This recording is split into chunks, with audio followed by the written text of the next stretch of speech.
On va commencer. Donc, bonjour, bon après-midi ou bonsoir. Ça dépend où est-ce que vous êtes localisé maintenant. On vous donne la bienvenue pour cette discussion très très importante. Et encore une fois, on est désolé qu'on commence avec quelques minutes de retard, mais on veut être sûr que l'enregistrement de cette conférence va être disponible dans toutes les langues. C'est une conversation très très importante qui a été organisée par trois organisations très importantes. La coalition pour faire le lancement de ce rapport, pour démontrer comment les banques de développement ont géré la réponse pendant la pandémie. On est en train de comprendre comment les banques de développement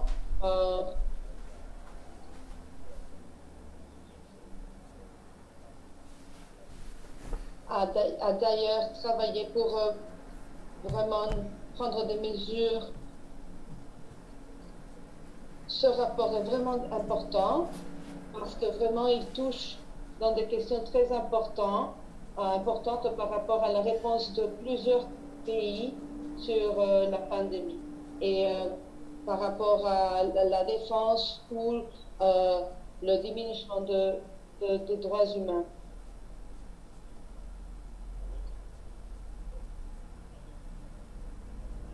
Je m'appelle Tamani Mono et je représente l'organisation AFES. Je suis aussi accompagnée par d'autres intervenants très importants. Hannah Story, défenseur de droits humains. Farooq Fasser, le directeur de l'organisation Article 19, une organisation basée en Bangladesh qui se focalise dans la défense des droits humains et la défense des droits et Lana Awad, une des journalistes, Evelyn Blanc, qui est de Guatemala pour le centre Civitas. Elle travaille aussi partant dans la défense de droits humains et dans la coalition de droits humains. C'est le groupe d'intervenants qui vont faire cette présentation et en fait parler sur ces thèmes qui sont très importants et très critiques. Et c'est aussi très important parce qu'ils représentent les voix des journalistes et des défenseurs, des défenseuses qui n'ont pas eu l'opportunité d'être ici ou qui n'ont pas une voix.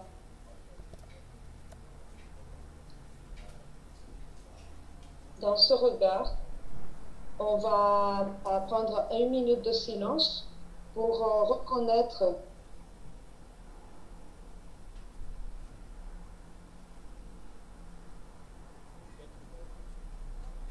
Merci beaucoup. On va donc aller directement dans la conversation. Pour commencer la conversation, je vais demander à Hannah. Hannah, quelles sont les questions clés? Quelles sont les questions clés que ce rapport a sorti? Merci beaucoup, Tabani. Mon nom est Hannah Story. Je travaille pour l'organisation de Defenders, mais je vais de toute façon parler par rapport au nom de tous les défenseurs de droits humains. Comme Tabani a mentionné, le rapport qu'on va présenter aujourd'hui est un rapport qui a été travaillé par plusieurs organisations, IFEX,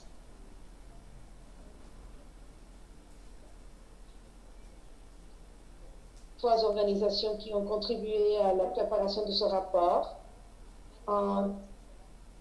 tout 2020, plusieurs personnes se rappellent,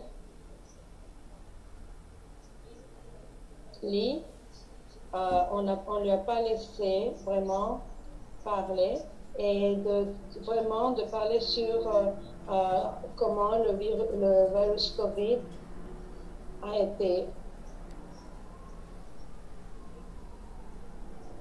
Pendant le temps, de toute façon, il a essayé de continuer à lever la voix sur les difficultés et sur tout ce qui c'était le problème par rapport à la pandémie.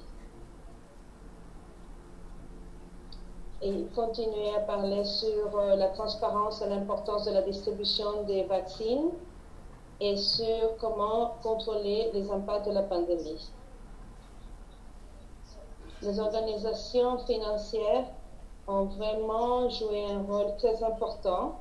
Ils ont financé plusieurs mesures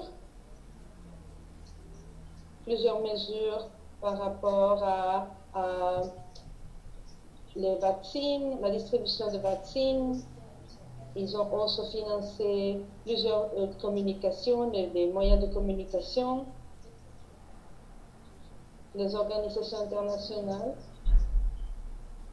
ont eu 156 millions de dollars pour faire la donation et la distribution de ces mesures. En même temps,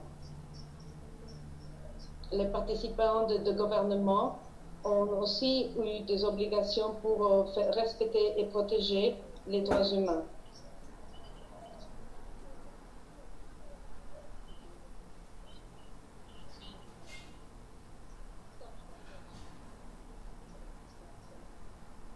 Et c'est très important de savoir que les gouvernements, évidemment, ne pouvaient pas aller contre les droits humains. Et ils ont demandé de plusieurs procédures pour être sûr qu'il n'y aurait pas des impacts sur les droits humains. Ils ont aussi assumé des compromis pour essayer de protéger les droits humains et tous les impacts qui pourraient se passer. Malheureusement, beaucoup de personnes ont eu des problèmes parce qu'ils ont élevé leur voix. Et les nombres qui se montrent sur le slide vraiment ne montrent pas toute l'extension des personnes qui ont été affectées parce qu'ils ont décidé de le voir des impacts négatifs de ces mesures que les banques ont prises. Il y a des cas en Bangladesh, China, Guinée, Soudan, Pakistan. Et on va écouter un tout petit peu plus sur ces cas. C'est très important de dire que plusieurs de ces cas se sont donnés dans des situations de beaucoup de restrictions par rapport à la société civile. Et les banques et les gouvernements vraiment n'ont pas fait suffisamment pour protéger les défenseurs qui essayaient de lever leur voix sur ces problèmes.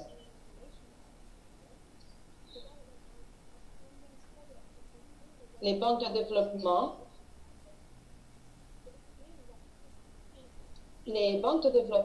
ont financé des programmes de communication. Malheureusement, ils n'ont pas vraiment suivi ces recommandations. Les gouvernements n'ont pas suivi ces recommandations. Beaucoup d'organisations comme la nôtre ont essayé de soulever ces questions sur les banques, mais malheureusement, les banques n'ont pas répondu. On a eu des réunions, mais malheureusement, on n'a pas eu de réponse positive de la part des banques. Donc, qu'est-ce qu'on demande des banques? Nous pensons qu'il y a 3 points très importants. Le premier, préventif, des mesures de prévention. être sûr d'avoir des mesures de prévention dans le design des projets et tout au long le développement du projet. Point numéro 2, tout répond effectivement et répondre et avoir des mesures pour répondre aux problèmes. Et point numéro 3, être sûr d'avoir un compromis public qui puisse vraiment dire que les banques assument un compromis public pour protéger les personnes qui ont élevé leur voix par rapport à ces questions-là.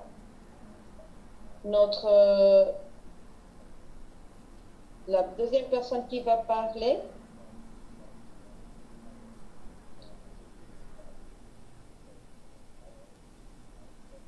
va parler surtout sur un des cas et on invite tout le monde à regarder de près ce cas.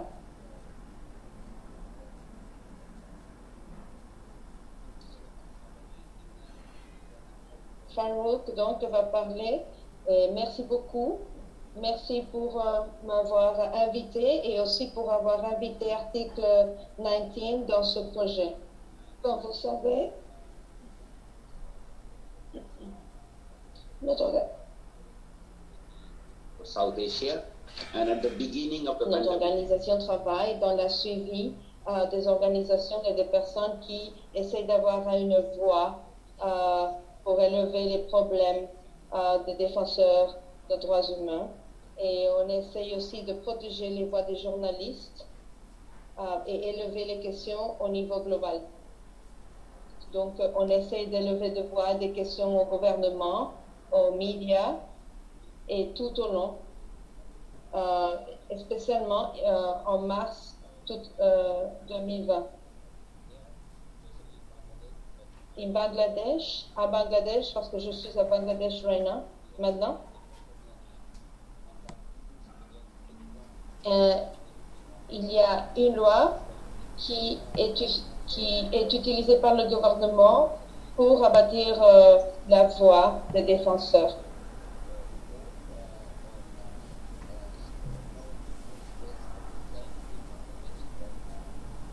Special rapporteur on freedom of expression, Irene Khan, was speaking there, and Et donc, ils ont demandé que 400 personnes ont été affectées par les journalistes et des personnes qui essayaient de défendre et d'élever le voix par les problèmes ont eu des problèmes avec le gouvernement. Plusieurs activistes dans les voies de communication, à Sri Lanka, des avocats. À Sri Lanka aussi, le gouvernement est aussi très impliqué, à Pakistan aussi.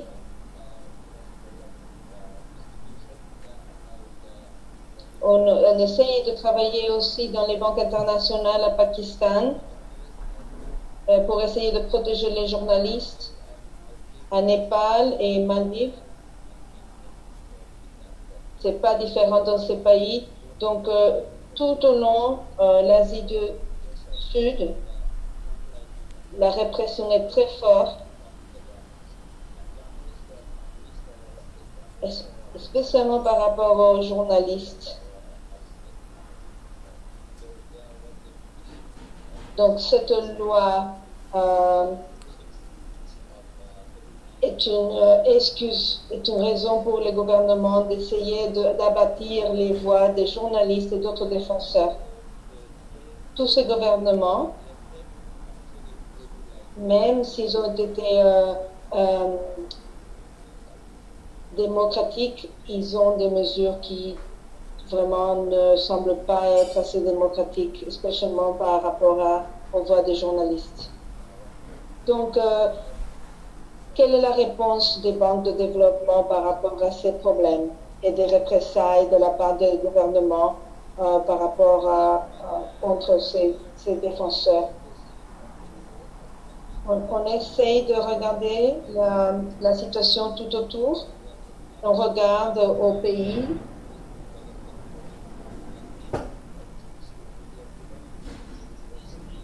Étant donné qu'il y a des restrictions par rapport aux communications qui puissent se donner, on essaye simplement de suivre ce qui se passe dans les pays et qu'on essaye de démontrer comment la pandémie a élevé les problèmes.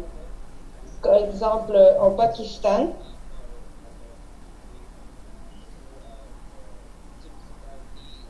une organisation Pakistani Civil Society pour essayer de faire des efforts de parler avec la Banque d'Asie et d'autres banques de développement en Asie.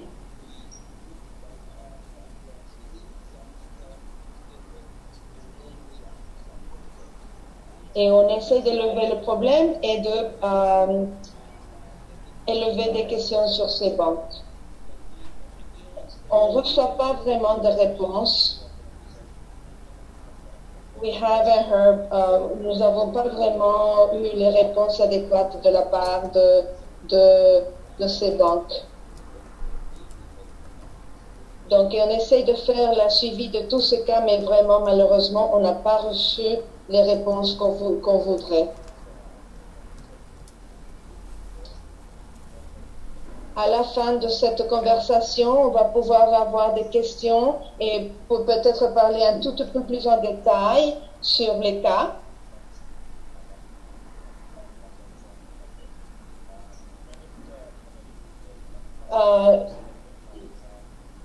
Evelyn Blanc, de l'organisation Centro Civitas de Guatemala, va parler maintenant. Et la question est, quelles sont les questions clés que les banques de développement ont joué par rapport à la réponse à la pandémie? J'espère que vous pouvez m'écouter correctement. Bonjour, merci. Je vais présenter le cas d'Anastasia Messia, une journaliste, et c'est un cas emblématique très important. Malheureusement, Guatemala souffre d'un crime organisé. La violence est vraiment institutionnalisée et fréquemment les gouvernements de combatir la corrupción ha salido al exilio del país. En este marco, même les conditions générales au Guatemala sont très difficiles et c'est très difficile de travailler comme journaliste.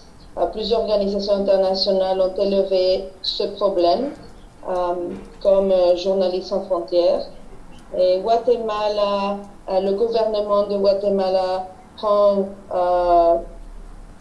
des représailles contre les journalistes et surtout les journalistes indépendants. Donc cette situation et en plus le contrôle de l'information n'a fait que être encore pire pendant la période de la pandémie. Le cas de cette journaliste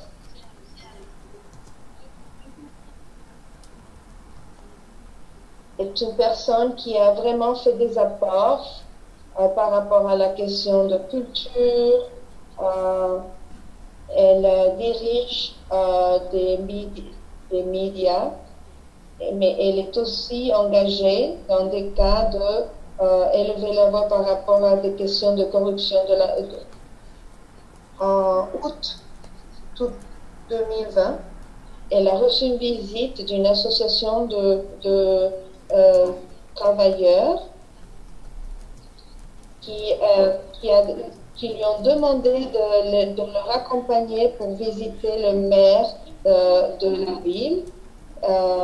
Elle est allée dans cette réunion, invitée par cette coalition. Et quand elle était là, dans la réunion avec le maire, un groupe arrive dans la réunion et il y a un moment de violence et de proteste. Et le vidéo montre donc tout le moment quand la police arrive et tout le groupe violent se passe. Et la police arrive et il décide que cette journaliste est coupable de ces moments de violence. Donc elle est retenue par la police, elle est amenée et elle est encarcelée pendant 36 jours. Elle est accusée d'être la personne qui a motivé ce moment de violence. Pendant ce temps, elle est malade, elle est incommuniquée, et elle ne sait pas qu'il y a plusieurs personnes qui étaient en train de résoudre son problème. Finalement, quand ses avocats ont présenté le cas, malheureusement,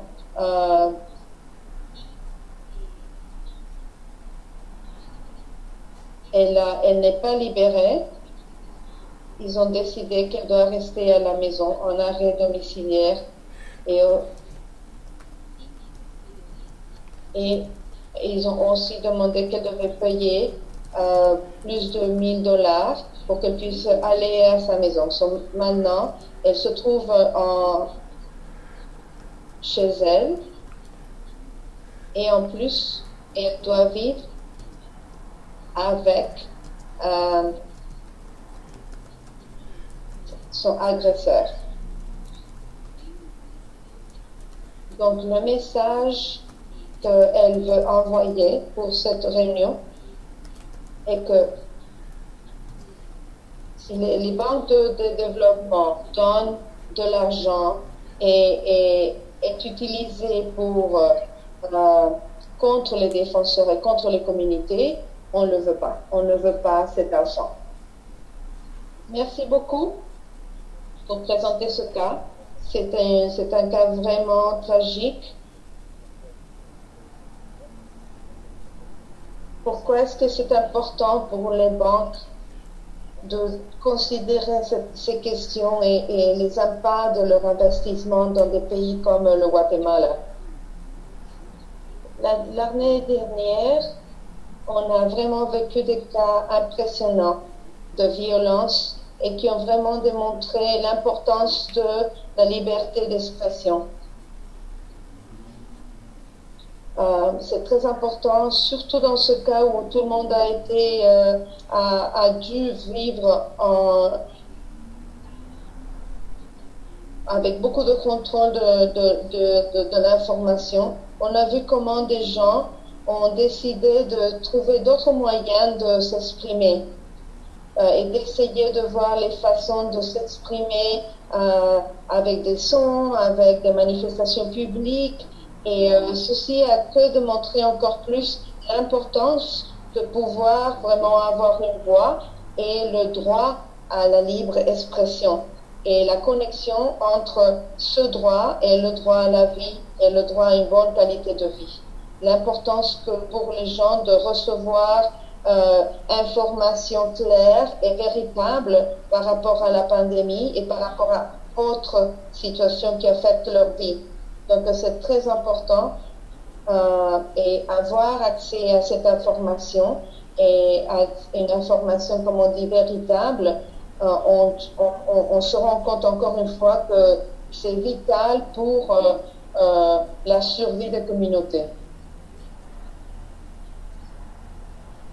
C'est vraiment important parce qu'on a vraiment le droit à avoir cette information pour pouvoir garantir leur vie.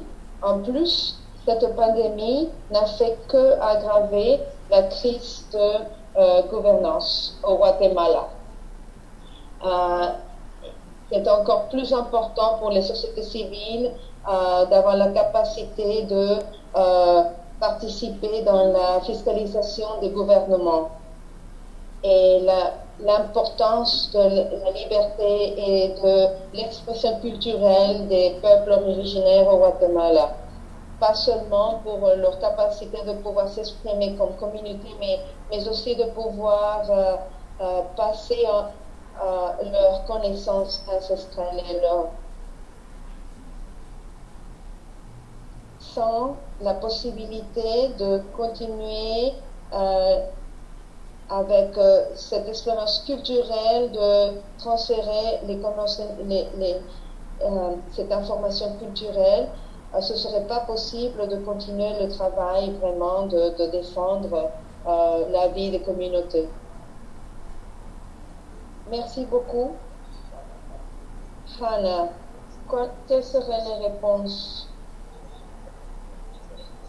Quand les banques disent c'est pas ma responsabilité de défendre les voix des défenseurs, quelle serait la réponse que vous donnerez? Merci, c'est une question très importante. Malheureusement, on ne peut pas séparer l'espace civique des banques de développement. L'impact est tout à fait direct sur la vie des communautés. Et comme quand les personnes n'ont pas la capacité d'élever les problèmes et les impacts négatifs de ces projets, c'est très difficile. Donc, un des cas qui est contenu dans le rapport à Guatemala touche sur ce cas et démontre comment les mauvais impacts des mesures des banques, et spécialement sur les mesures de la santé. C'est un des exemples qui vraiment démontre le besoin pour les banques de vraiment écouter et de prendre des mesures de prévention avant de s'engager sur ces projets.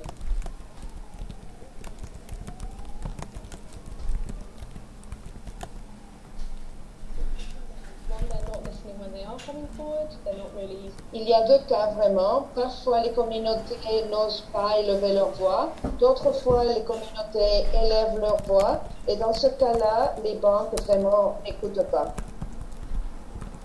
Donc, c'est très important de continuer à pousser le besoin que les banques doivent écouter les voix des communautés. Et vraiment, on n'est pas en train de leur dire quelque chose de nouveau. Les banques savent exactement ce qui se passe.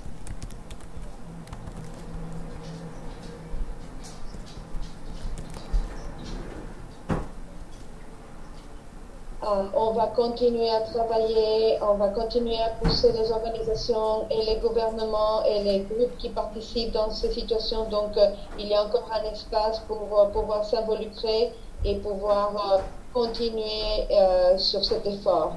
Et on vous invite tout le monde à joindre cet effort et à continuer à lever leur voix et participer. Merci beaucoup. Il y a une question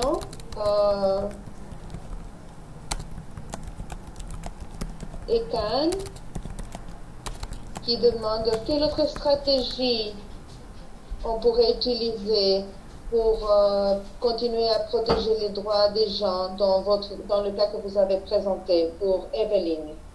Merci beaucoup. Ça a été très important pour nous de construire des alliances avec des organisations internationales pour que ces cas ne soient pas discutés ou connus qu'à l'intérieur du pays ou que dans la région, mais à un niveau mondial. Parce que ce sont des cas emblématiques qui démontrent des cas très ressemblables dans d'autres pays.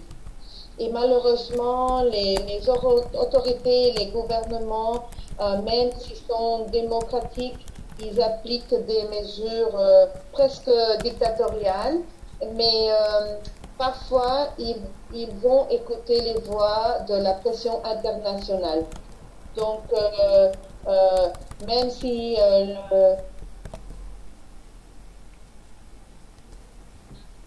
Donc, avec la pression internationale, le gouvernement local est en train de considérer peut-être d'arrêter l'arrêt domiciliaire. Donc, vraiment, le support international et le support d'organisations internationales est clé.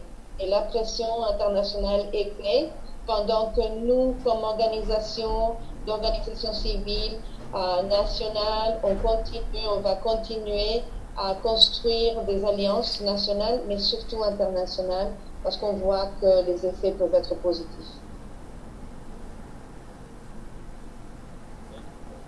Merci beaucoup, Evelyne. On espère. Une autre question pour Farouk. Pourquoi est-ce que vous allez, le target, c'est les banques et pas les gouvernements? Les banques donnent l'opportunité pour le gouvernement pour être oppresseur. Les banques donnent l'argent au gouvernement. Donc, les gouvernements sont involucrés dans des cas de corruption. Et quand on élève nos voix au niveau des gouvernements, il y a un élément de corruption très fort.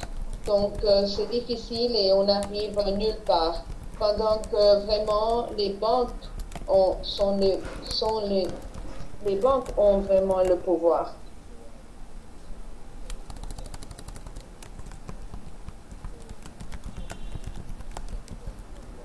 Et en plus, il y a cette situation internationale. Les banques ont été les organisations qui ont élevé le voix par rapport au cas de Covid qui se donnait dans le pays. Et c'est qu'en ce moment-là que le gouvernement a décidé de donner l'information. Donc, oui, on target les gouvernements, mais vraiment, c'est les banques qui ont le pouvoir de l'argent. C'est là qu'on doit essayer de continuer à faire la pression au niveau des organisations de droits humains. Et donc, c'est pour ça vraiment que c'est le principal objectif de notre campagne. Merci beaucoup.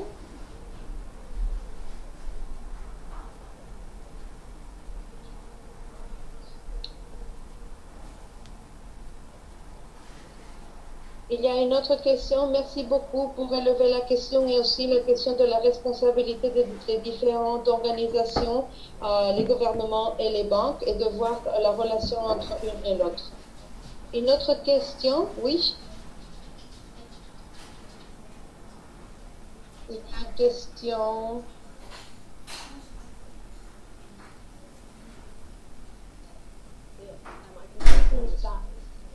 That nearly a full third of documented cases come from only two countries, Morocco and Thailand. Any thoughts on why there have been such high incidents of reprisals in these two countries? La question se réfère à deux pays.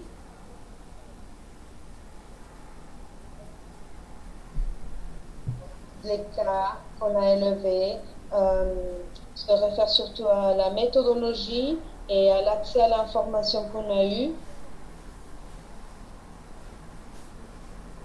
Et on doit dire que vraiment, il y a beaucoup d'autres cas qu'on aurait pu inclure dans le rapport.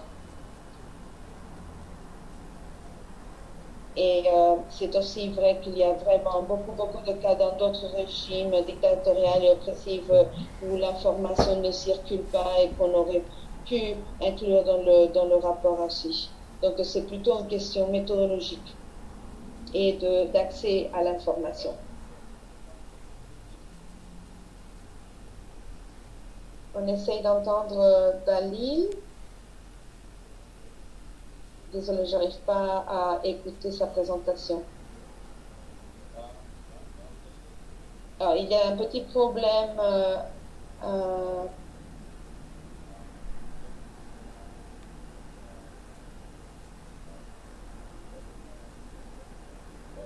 Just shift through the questions and On essaie de trouver quelles sont d'autres questions que peut-être il y a.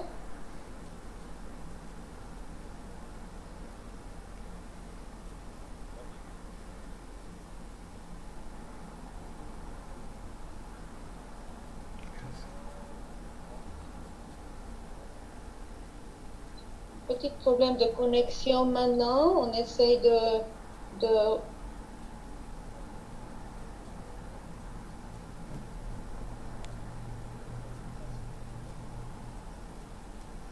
Vous pouvez aussi écrire les questions.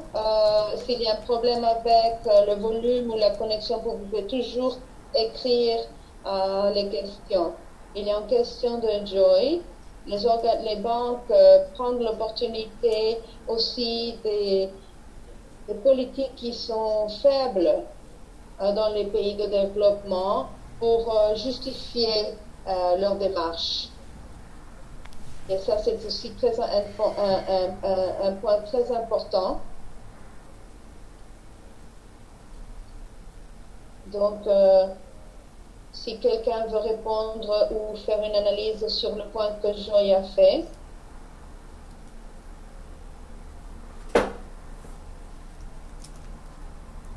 Si je comprends correctement,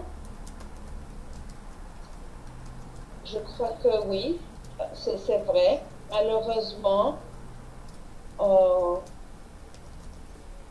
doit vraiment faire des demandes aux banques de développement par rapport aux politiques et aux lois que certains pays ont, qui sont très faibles.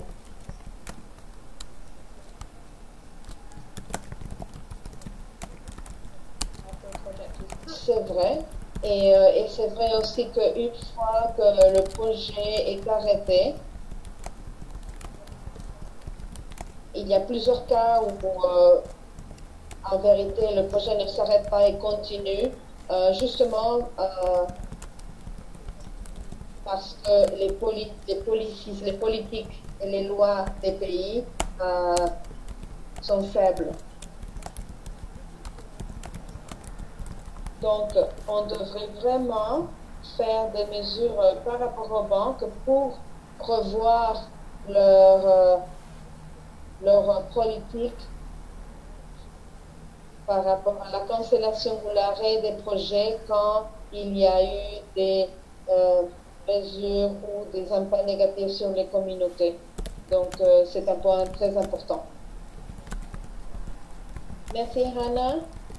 J'espère que on a répondu à la question ou au point que tu as dit, que tu as mentionné. Il y a une autre question. On attend une autre question peut-être.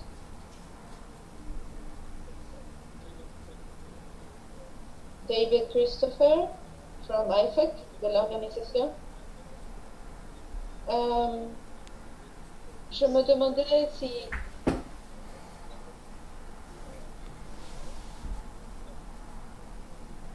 the kind of role they could play potentially, and I was wondering if the ma question est par rapport au quel serait le rôle de shareholders, de gouvernement dans toutes ces questions.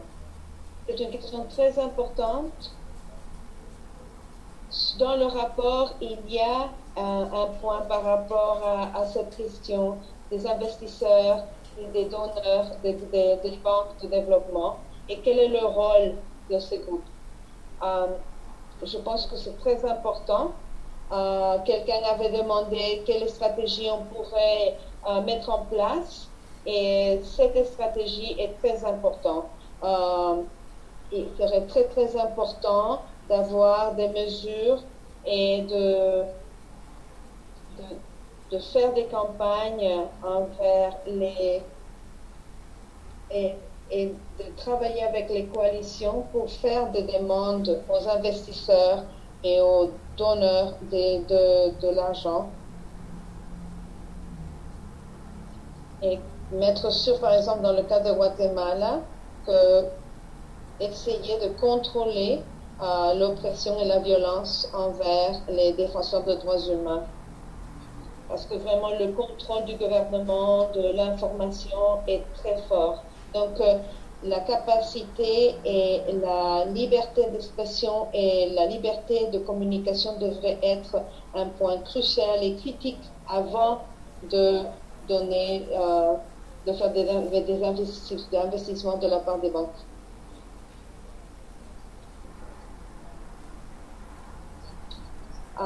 Je crois que c'est très important. Le rôle de ces investisseurs est très, très important, spécialement s'ils n'ont pas un rôle dans la défense des défenseurs de droits humains.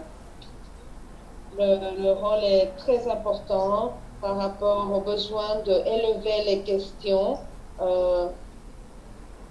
sur la transparence, sur la défense de droits humains. Donc, c'est très important pour les pays d'avoir une voix encore plus forte par rapport à ce point. Un autre point est que l'organisation, la société civile aussi doit jouer un rôle. La société civile doit avoir un espace, un véritable espace dans la banque de développement. Ils devraient vraiment avoir l'obligation d'avoir des représentants de la société civile dans leur prise de décision. C'est très important qu'on puisse continuer à élever nos voix pour être sûr qu'on a un espace dans les processus de prise de décision des banques, parce que c'est très, très important. David, je crois que c'est une question très, très importante. Les gouvernements, en fait, aussi financent les projets de développement. Donc, certains gouvernements jouent un rôle crucial dans ce processus. Et donc, c'est aussi l'obligation des gouvernements d'élever ce genre de questions. Je crois que, surtout dans les pays qui ont qui ont assumé des compromis pour défendre la défense de la liberté d'expression, ils devraient jouer ce rôle. Donc, non seulement d'avoir des représentants des gouvernements dans la prise de décision par rapport aux investissements, mais aussi dans l'autre côté pour être sûr que la défense de la voie d'expression est protégée. Et de faire clair que ces deux côtés de la question puissent discuter, parler et avoir le même pouvoir au moment de faire les décisions par rapport au projet. Une autre question. Quelle sera la mesure corrective à l'endroit du gouvernement qui font des représailles aux journalistes et autres dans le cadre de la pandémie?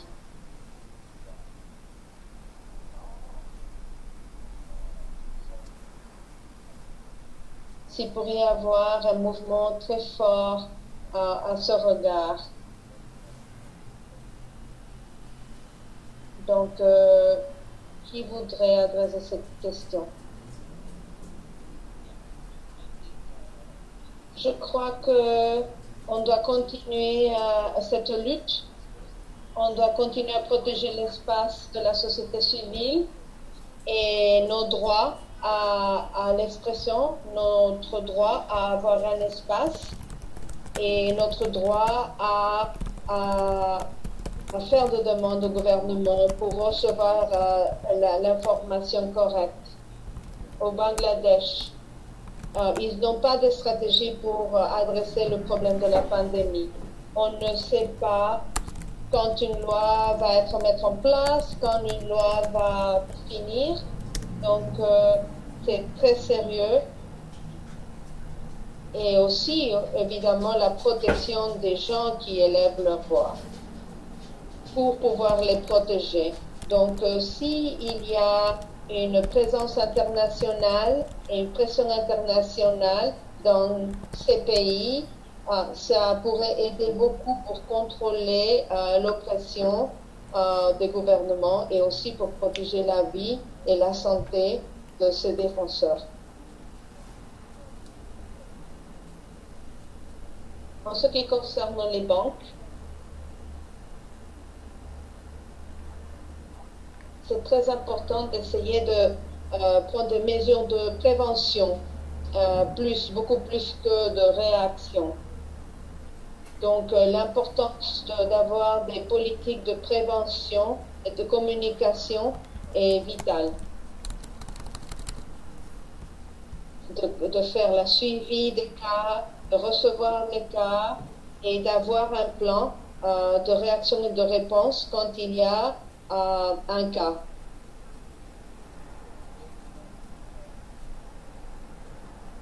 Et d'avoir des mesures de réaction et de réponse. Peut-être si un cas devrait peut-être s'arrêter, étant donné des impacts négatifs, donc que les banques puissent avoir un processus en place pour faire la recherche, pour faire la connaissance et pour appliquer des mesures avant qu'il y ait d'autres impacts.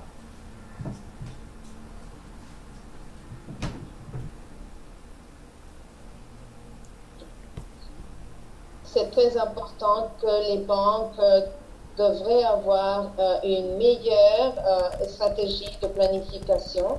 C'est une question de transparence, c'est une question de gouvernance et ça devrait vraiment être un objectif pour tous les acteurs. Par exemple, dans le cas de Guatemala, beaucoup de docteurs et de professionnels de la médecine ont élevé leur voix sur les problèmes de la pandémie. Et même un des docteurs est mort. Donc, s'il y avait des mesures de protection, de prévention, de planification, ils auraient déjà des mesures de réaction sur les pays qui ne respectent pas les droits des personnes ou les droits de communication et d'information. Ce serait beaucoup mieux. Et les résultats ne seraient pas les résultats qu'on voit en ce moment.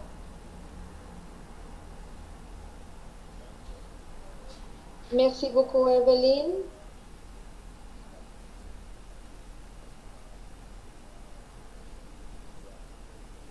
Si vous êtes intéressé de joindre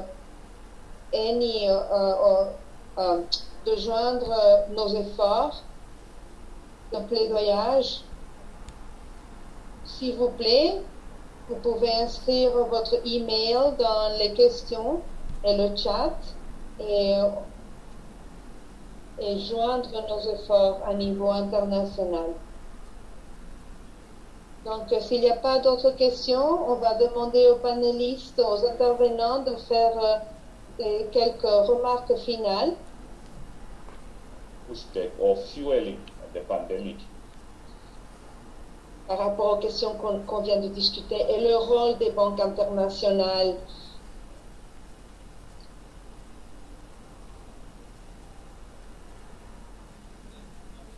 Donc, je vais prendre l'opportunité. Je pense que ce qui suit est très important pour la campagne et pour le rapport.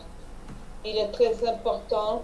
On a pris Pakistan comme un exemple pour le cas, mais on doit aussi continuer et faire d'autres recherches au Bangladesh, Sri Lanka, India,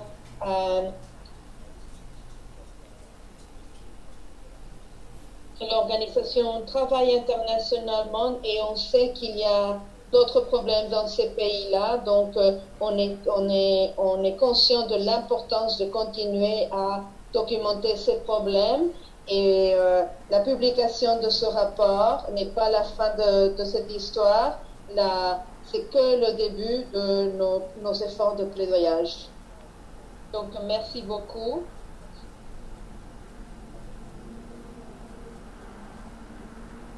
Il y a une autre question avant de continuer avec les remarques finales.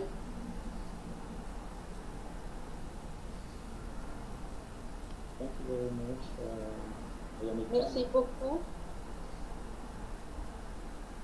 Je suis de Cameroun.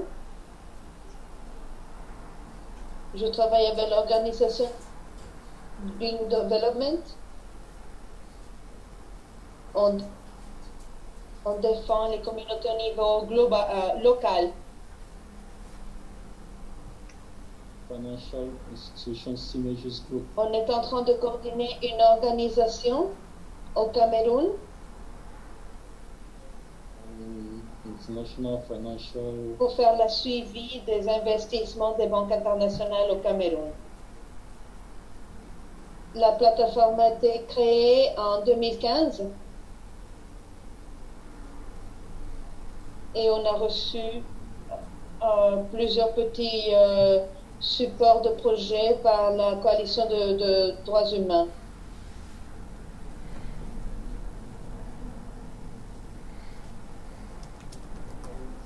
Terrorism law that enacted in 2017, and with that, environmental rights defenders have been termed as enemies of the state, and this law is being used now to... Il y a eu une loi qui a été passée en 2017 et après le passage de cette loi, les défenseurs de droits humains, les défenseurs de l'environnement ont devenu les ennemis du gouvernement. Et donc la situation a été très difficile depuis ce moment pour les défenseurs de l'environnement et les défenseurs des droits humains. Donc, dans le cas du Cameroun, quelles pourraient être vraiment les stratégies pour les défenseurs et spécialement pour défendre les efforts qui viennent des communautés locales? Dans nos engagements avec la Chine et d'autres pays, on essaie de travailler sur certaines stratégies, en particulier envers les investissements chinois.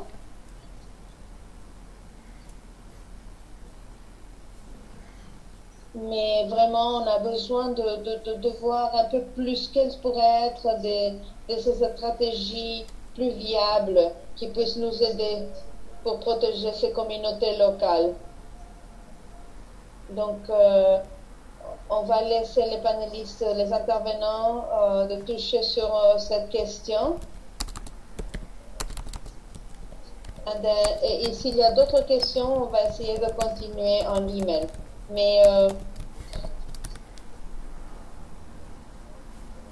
peut-être à répondre à la question qui vient d'être posée par rapport au Cameroun. On regarde de près les investissements chinois, spécialement en Asie du Sud, mais on n'a pas encore engagé avec le gouvernement chinois. Donc malheureusement, je n'ai pas vraiment de réponse par rapport aux stratégies d'engagement envers le gouvernement chinois. Et évidemment, c'est une question très très importante et très importante au niveau global. Comment travailler avec les acteurs chinois. Très compliqué, très différent. Mais je voudrais suggérer que vous pourriez peut-être m'envoyer un email directement et on pourrait parler sur cette question plus en détail directement.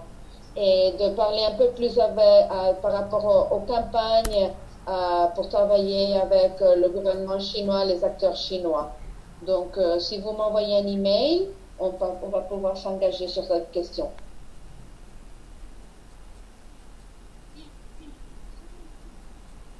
Simplement pour dire que